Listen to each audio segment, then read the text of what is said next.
Benoît Saint-Denis peut-il vraiment battre Dustin Poirier?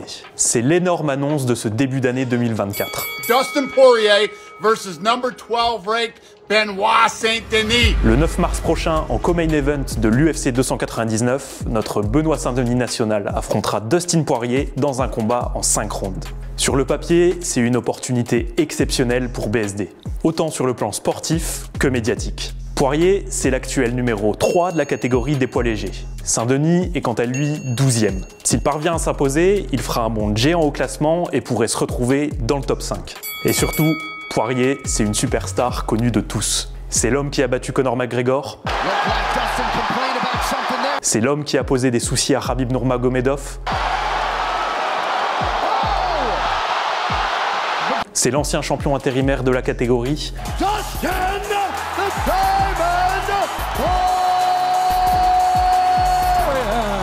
Le vaincre, c'est l'assurance d'exploser aux yeux du monde entier. Est-ce que Benoît Saint-Denis peut y arriver? Évidemment que oui. Déjà, il faut savoir qu'il est le favori du combat selon les bookmakers américains. À l'ouverture des paris, la cote de sa victoire était à 1,74 quand celle de Dustin Poirier était à 2,14. C'est bien la preuve qu'on n'est pas les seuls à penser que BSD peut le faire. Et quand on regarde le style de Dustin Poirier, on se dit qu'il a vraiment une carte à jouer.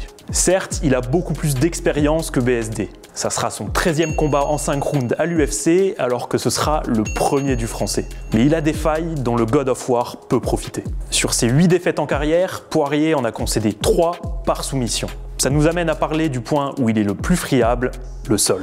On l'a vu contre Oliveira et Khabib, et il y a plus longtemps contre le Korean Zombie, il laisse des ouvertures qui l'ont déjà amené à se faire soumettre. Notamment des étranglements arrière quand son adversaire est dans son dos. Et c'est justement l'un des plus gros points forts de Benoît Saint-Denis. Il a une capacité exceptionnelle à prendre le dos de son adversaire. Et généralement, quand il y est, ça se termine souvent en étranglement arrière. Cela a notamment été le cas à l'UFC contre Bonfim et Stolze. Sur le menton, ça peut suffire. Là, par exemple, là, regarde, il prépare sa main. Il prépare sa main, il a tapé. Waouh! Ça peut suffire, on vous l'a dit. Oh là là là là là là, incroyable! Amener Poirier au sol, c'est certainement une des clés du combat. Quand quelqu'un lui met la pression dans ce domaine, c'est souvent compliqué pour lui. Et surtout, ça permettrait à BSD d'annihiler le point fort de son adversaire, le striking. Il l'a déjà prouvé par le passé, Dustin Poirier est capable d'éteindre n'importe qui sur un seul coup avec sa puissance phénoménale.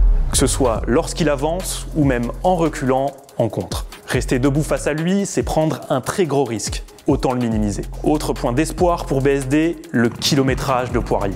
L'Américain n'a que 34 ans, ce qui n'est pas si vieux, mais il a déjà effectué 38 combats en carrière. Forcément, ça use, et sa capacité à encaisser les coups et la pression diminue. Un autre point qui pourrait jouer. En tout cas, on compte sur Daniel Voirin pour concocter un game plan aux petits oignons comme il sait le faire. Et mention spéciale au manager de BSD, Guillaume Pelletier. Réussir à décrocher un tel combat dans une catégorie comme les légers, c'est un véritable exploit. Côté prono, nous, on voit une victoire de Benoît Saint-Denis par soumission dans le 3e round. Et toi, tu vois quoi ?